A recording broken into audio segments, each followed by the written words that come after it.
welcome Mrs. Chu. Yes, you're managing partner at LXI Renewable Capital. Please come to the stage and a warm welcome to you. I give you just the microphone. And I would like to introduce Ethan Heine, Head of Sustainability and ESG at IAP. I need glasses, you see. So, good, yeah. Little reminder for the glasses. Yeah, you're welcome every time again. And welcome Sarah Pinto, founder and managing director at ESG Aliens. Good afternoon, please take a seat. And I welcome Albrecht von Südow, head of ESG at ACE Alternatives. Good afternoon. And Mr. Seng, general sales manager at Mingyang Smart Energy. I hope I pronounce it right. So please come to the stage. Yeah, and the audience, enjoy the next panel, and we see us soon. Hello, ladies and gentlemen. Sorry to stay between you and the lunch, but let's get started. First, let's welcome to this important panel discussion around ESG. And as we all know, in recent years, more and more frameworks rise and reshaping the landscape of sustainability and the response practice. There are at least a dozen frameworks out there in Europe right now. Just to name a few: SFDR, Sustainable Finance Disclosure Regulation, EU Taxonomy Regulation, TCFD, Task Force on Climate-Related Finance Disclosure. I'm not going to list all of them, but one thing for sure is all these regulations has been created a lot of confusion and ambiguity. But the good thing is we have a team of experts here, and they're going to share their insights and their perspective from the real life practice. So my name is Li Xu, founder of LXI Renewables. We are a developer and investor for solar projects. We have a portfolio starting from 2025 COD. And it's my great honor to moderate the panel here. And also I would like to thanks for the Energy Box for having this opportunity for all of us here. Okay, now I would like to turn the floor to our panelists. Sarah, and also Bob and Ivan and Albert. One thing I do ask my panel to do is, I know it's a serious topic, so I wanted them to share something interesting, fun, so you guys can remember them. So, Sarah, let's start. Thank you very much, Lee. Thank you also to Energy Box for having me here. Just a couple of words to my person, to myself. My name is Sarah Pinto, and I'm founder and managing director together with Susan Hofmeister of ESG Alliance. We are actually a consulting company focused on small and mid caps in Europe. We are based in Germany and belongs to an investor relation agency which is called Cross Alliance. So we come from the financial communication field, but we support our clients also in the development and integration of sustainability strategy, ESG data management, and also sustainability communication. So I'm being here today bringing also the perspective of my corporate clients and facing the challenges of ESG integration nowadays. Thank you. Bob? Hello, good morning, everyone. Very happy to meet a lot of old friends, also new friends today. I was in the renewable energy industry for 18 years, 15 years for the solar industry as an old surgeon, and 3 years for wind energy as a new surgeon. But now this year I come back to the solar industry. So very happy to meet you.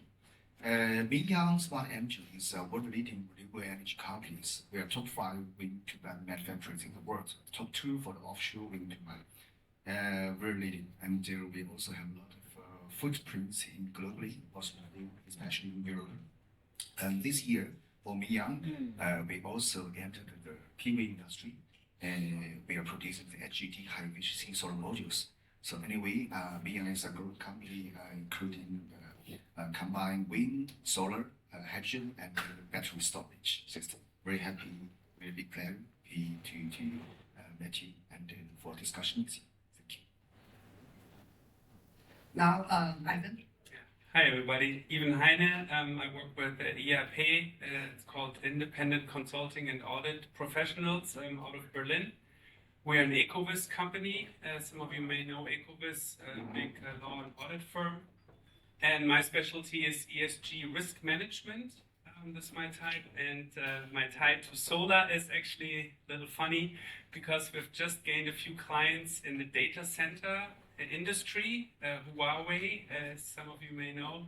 And we work with them, and of course it's a big interest for them to install solar panels as well on their many data centers. They have huge room for that. So yeah, that's my time, that's why I'm here, and hopefully I can contribute a little bit to this great panel. Thank you.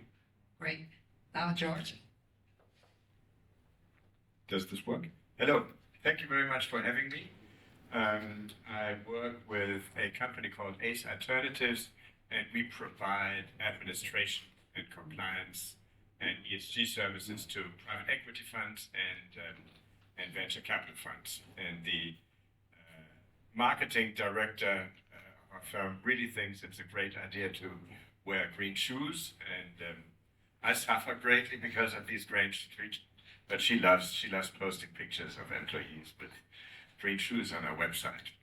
I'm just in the process of putting photovoltaic on my own roof this month, and I'm not going to tell you which inverter I'm going to use, but I put a lot of research in it, and I don't want to make any of you feel bad. And thank you, Lee, very much for skipping the letter soup. This whole ESG thing is troubled by many abbreviations, and they are not really as important, or they become important if you are personally responsible with implementing ESG, but they are not important for the purpose of understanding how this benefits your business. The private equity industry and the VC industry, they are forced by the SFDR regulation to score and to make transparent across their portfolio how well these companies are doing. And these companies can do well by reducing their climate emissions and other social and other factors that are not important for you. But reducing climate emissions is low-hanging fruits and high-hanging fruits. And one of the lowest hanging fruits is putting solar on your rooftop. So there's an additional driver, much beyond what the general markets are already pushing people to do. There's a driver from investors that force portfolio companies to consider improving their power consumption. And I think this is really where I can add value to this conference, and only then. Well, thanks so much, George. You kind of touched the first talking points a little bit already. So the first panel topic I want to bring on is the how ESG impact the capital markets, particularly from an investment decision standpoint. Keep in mind, without these investment decisions, there won't be panel sales here. So, and of course, no projects either. So why don't we start from here? And Sarah, would you like to chime in first? Yeah, of Feel free to course. chime in afterwards. Yeah. Yeah, of course. Thank you so much.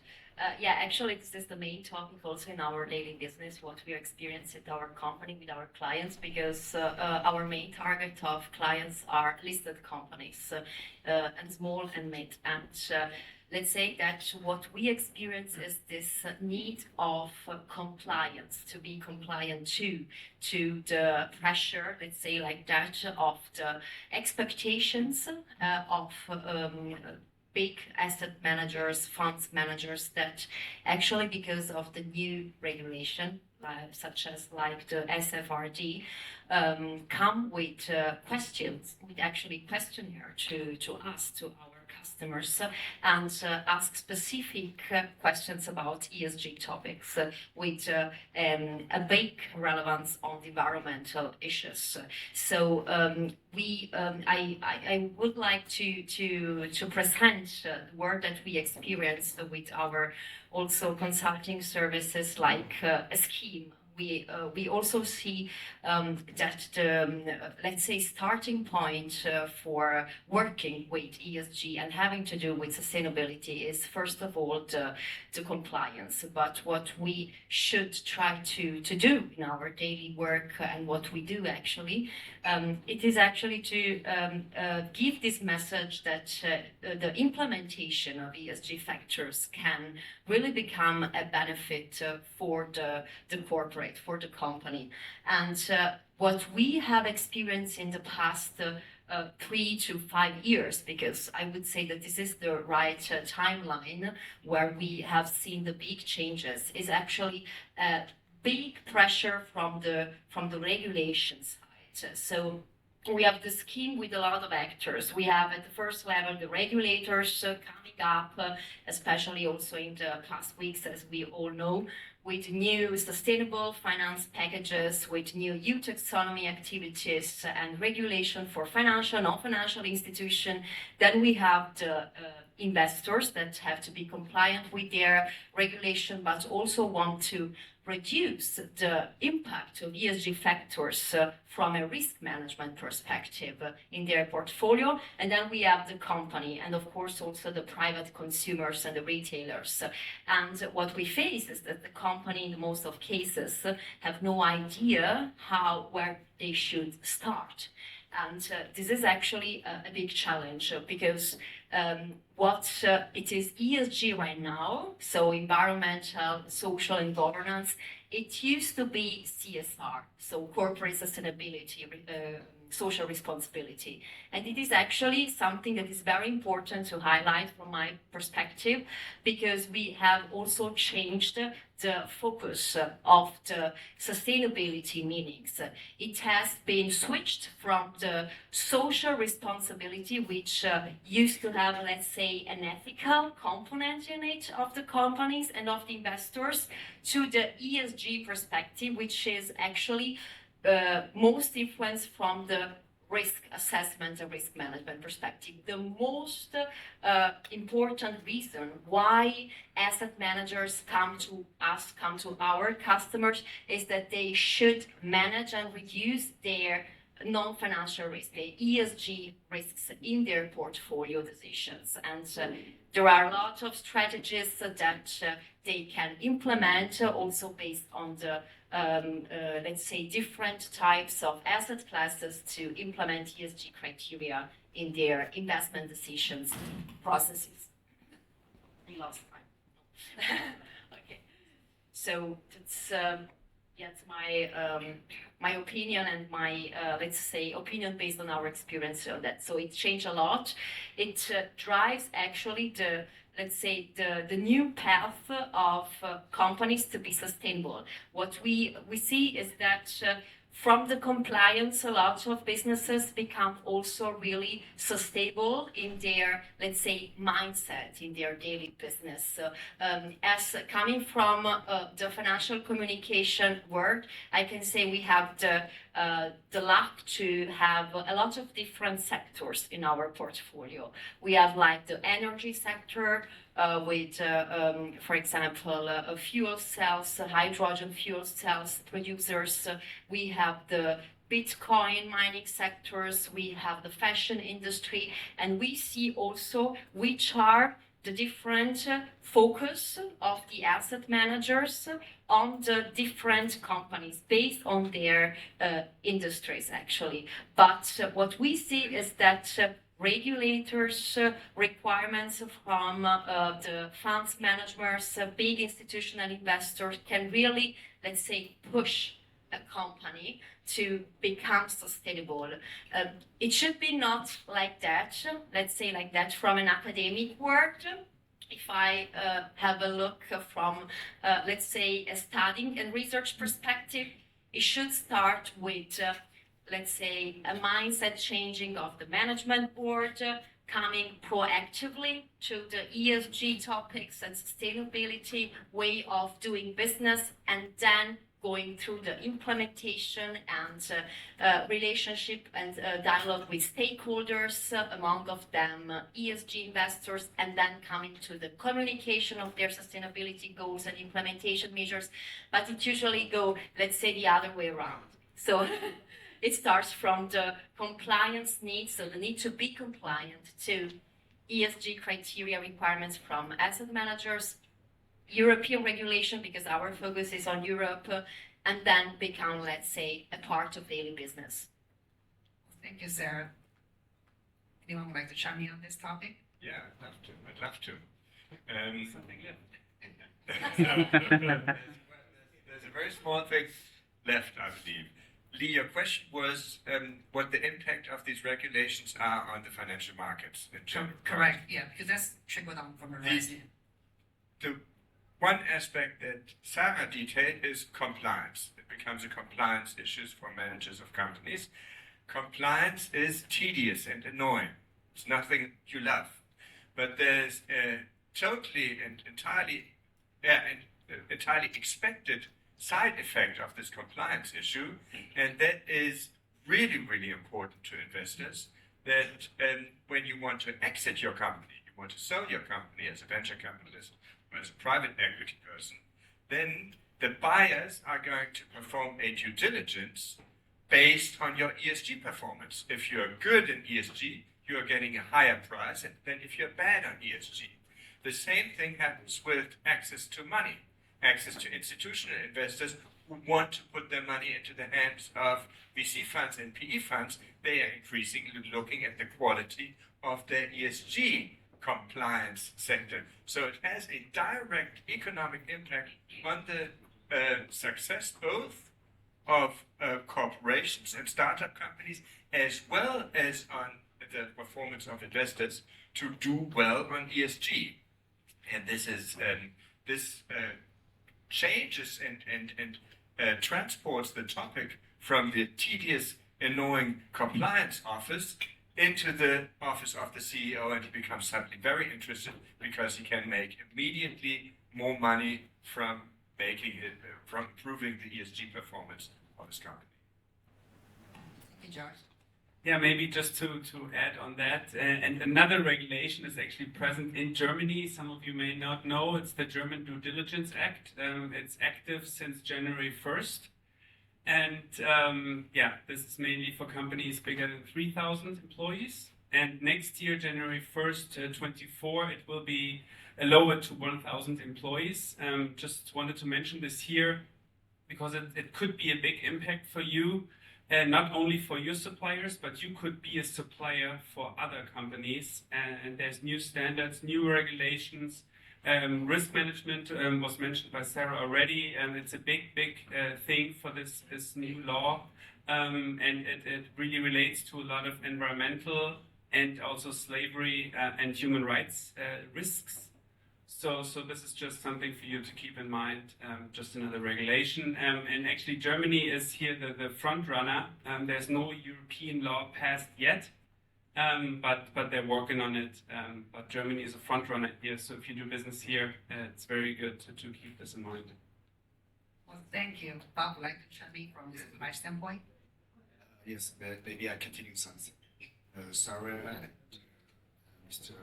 Chen, you discussed a lot about the financing or the government strategy. And you also mentioned, Mr. Mian, you also mentioned the German market, what is the real situation. Maybe I also want to get some comments from Asia, especially from China, the biggest, one of the top two power consuming country in the world.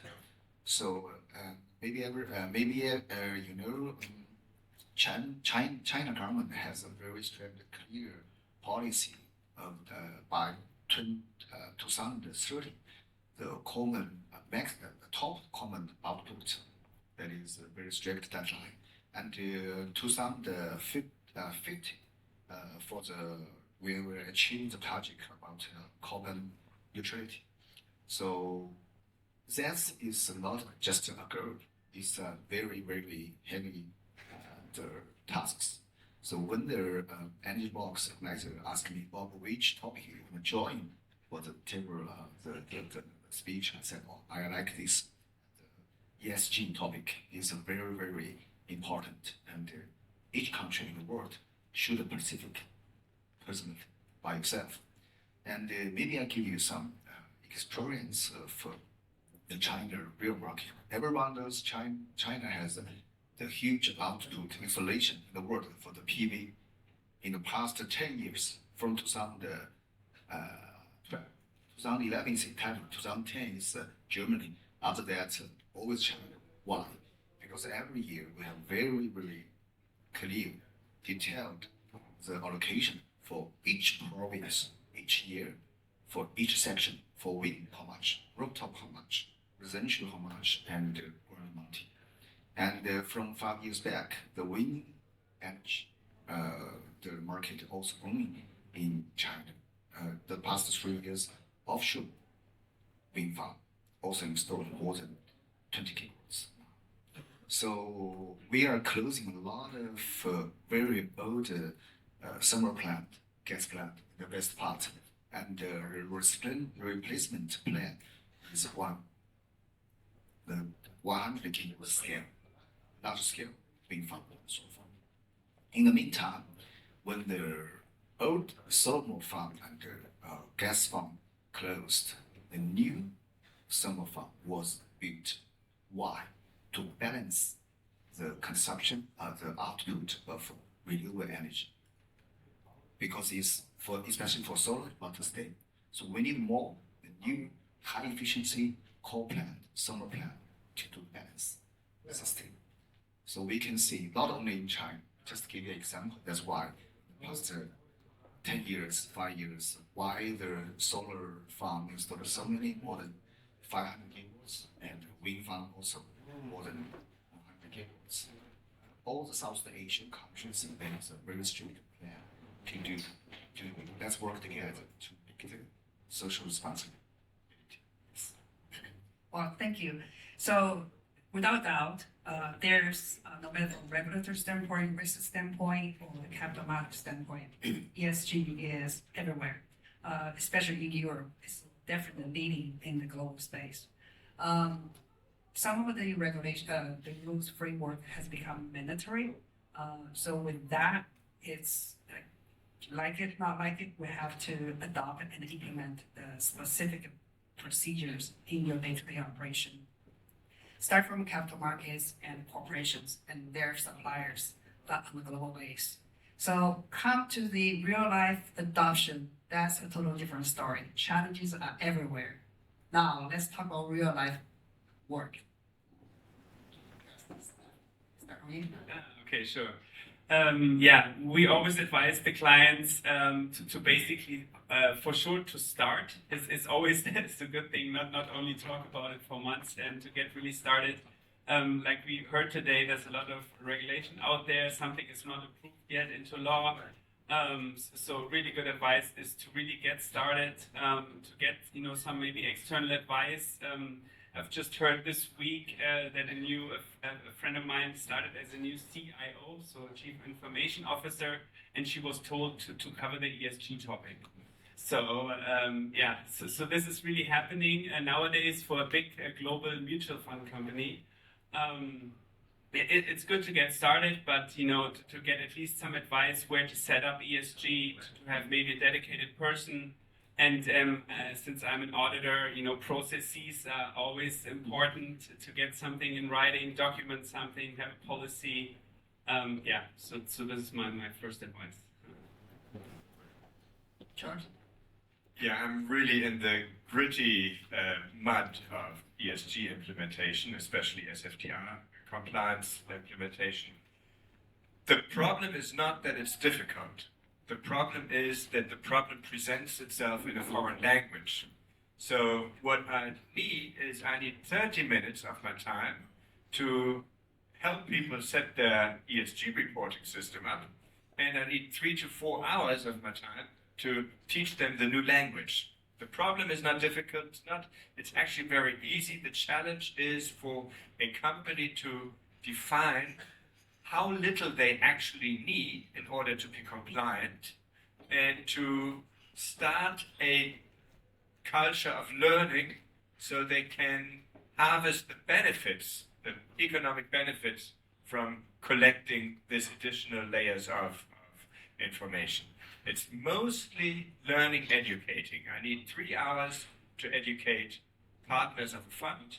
It's often very difficult because they are typically completely agnostic with respect to ESG. I need less hours to educate the CEO of a portfolio company because they have been aware that this is important already, and the implementation with the local data collection person who is responsible for identifying scope 1, 2, 3 emissions, etc. That's a 35-minute project. It's really, really easy, actually. Sarah, may I add something? Because this is a very interesting point of view for me as a consultant, because I have a different experience based on my customers. The most challenge is not the language challenge, but actually the challenging requirements of the new regulations. If you have a look at the new sustainability reporting standards, the ESRS, we have now this 4-week discussion time until 7th of July.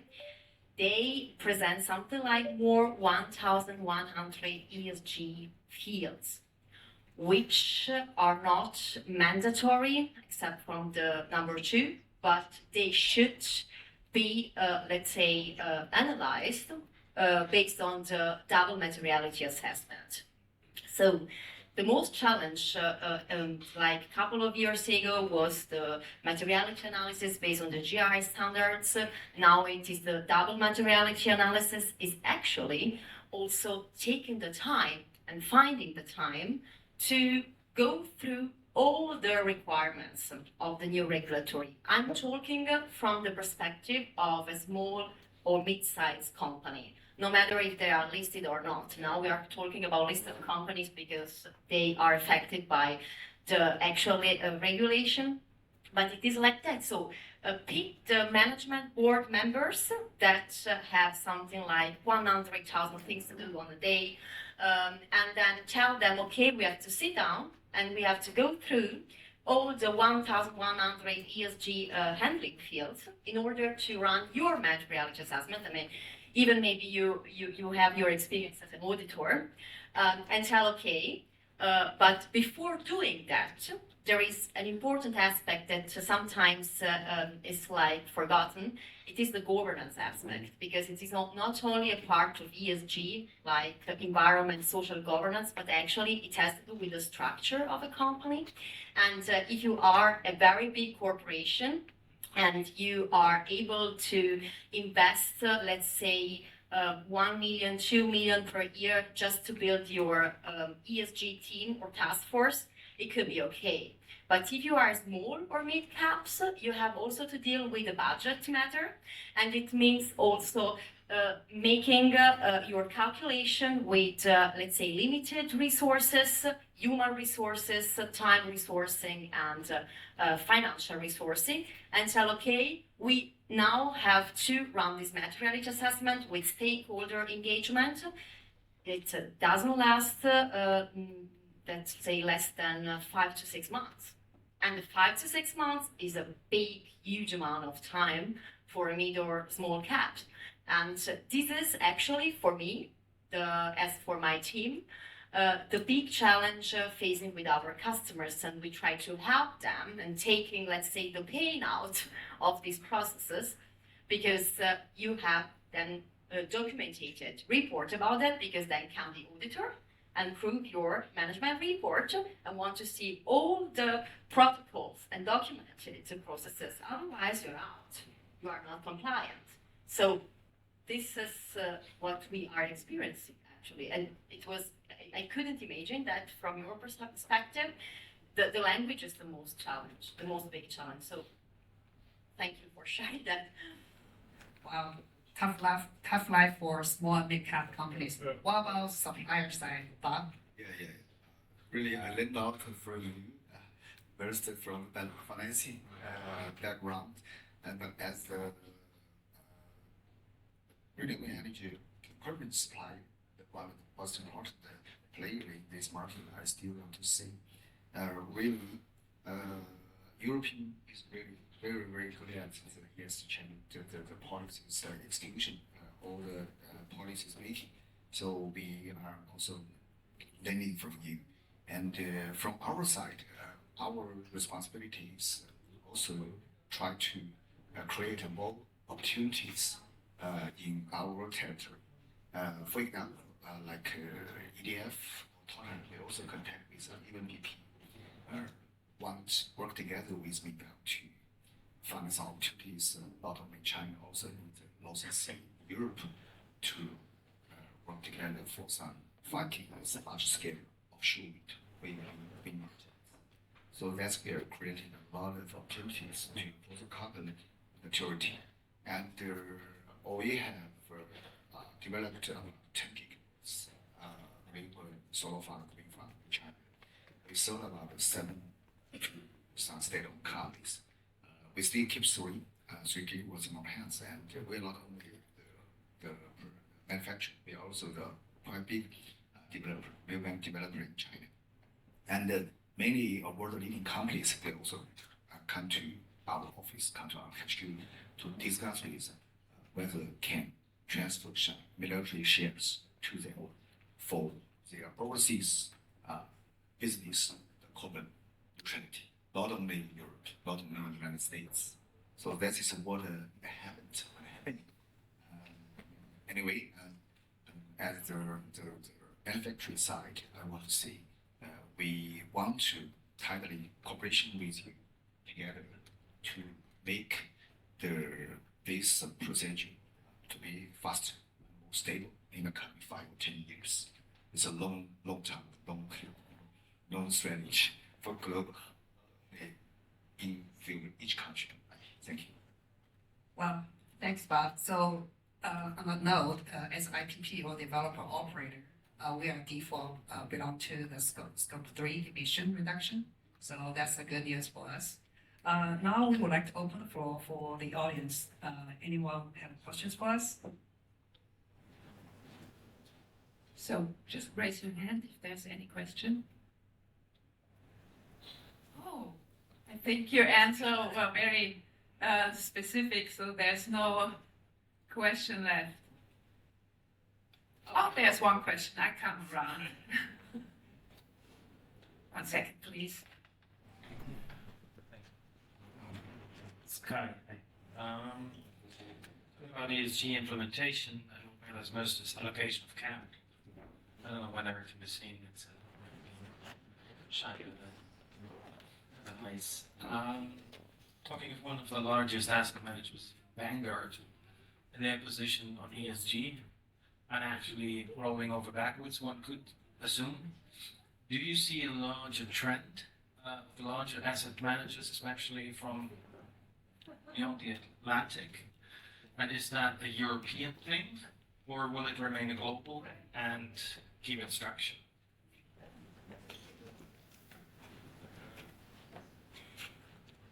The ESG, the larger ESG trend over the last 20 years is that it transformed from the ethical, from the social, to the compliance, to the value add proposition. So a couple of decades back, you didn't make any money on reducing your CO2 emissions. That's something when today there's a market. You reduce your CO2 emissions, you make additional money. 20 years ago, CO2 emissions were just invisible costs to society or to future generations. These costs become increasingly visible, and markets are being created. And markets are not just created for CO2 emissions, they are created for microplastic in the Pacific, or avoided of microplastic in the Pacific. They are created for increased health in sub-Saharan Africa. They are increased for improved mental health at the workplace. So as soon as these markets are being created, it becomes tangible that you make money through improving the world. It becomes interesting for all kinds of investors, and it doesn't really matter whether the regional governments force them to be interested in that. Yes. Yes, absolutely agree with that. So I can add a little flavor on that. So okay, go ahead. Understood? See it a similar way? The Vanguard's argument is there is no win-win to be seen and to be taken. So that's why they take a different stance. And I'm just curious what you guys make of it. From capital market standpoint, it's really depends on case by case. In Europe, in general, it's more become required instead of recommended or optional. So the investment decision typically have to be at least ESG compliant first, and then we talk about IR. In the States, I'm from Texas, things a little bit different. The ESG typical, the work reporting is done at the holding co level, large asset manager, they have their separate group does that. So when they actually deploy capital, they are mainly focused on the IR side. The good things with the market today, the revenue stream both from the energy side and also the either rack or the carbon price has been sophisticated, significant enough to make the project viable, become bankable and investable.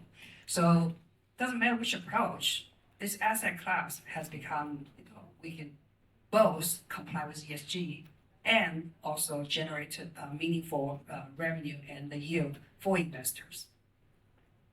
Maybe I can add Sure. words though. If I got the question right, we also experience, let's say like that, a trend coming from institutional and retail investors that do not see a payoff of ESG, if I got the question right. So we experience that also in Europe.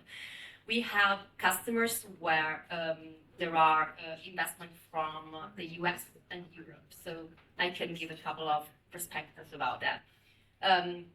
First of all, let's say the location of the funds manager, institutional investor has another focus, as influence on the focus on ESG matters. We see, for example, in Europe, because of the regulation, there is a big focus on environmental topics, as we all know. And from the US, we get a lot of requests also about governance, diversity, and social topics. And second of all, we see that there is actually a gap.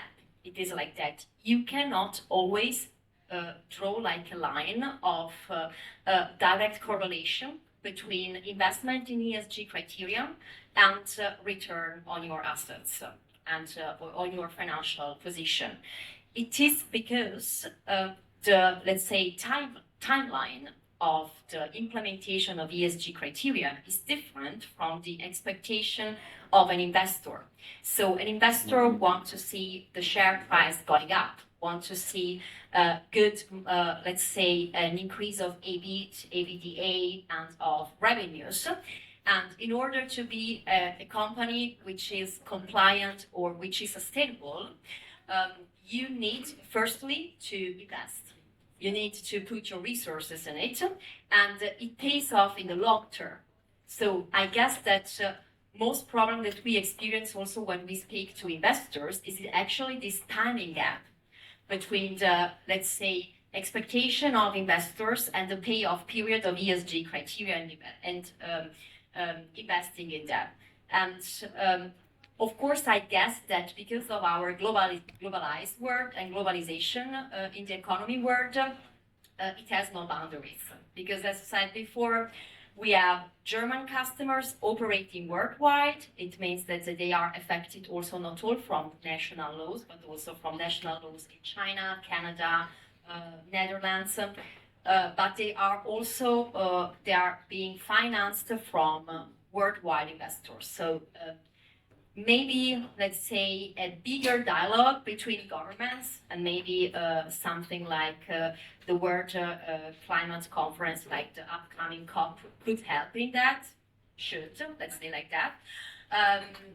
Could be a, let's say, point of discussion for these kind of topics because, as said before, you need regulation, but you need also the implementation level, and the implementation level is made by investors, corporations, and retailers. I hope I could, in some way, answer your question or add some. Okay, thumbs up. Very good. Thank you very much for this panel. Thank you for the speakers and the moderator. And I would say it's lunchtime. And thank you. Big applause for our second panel.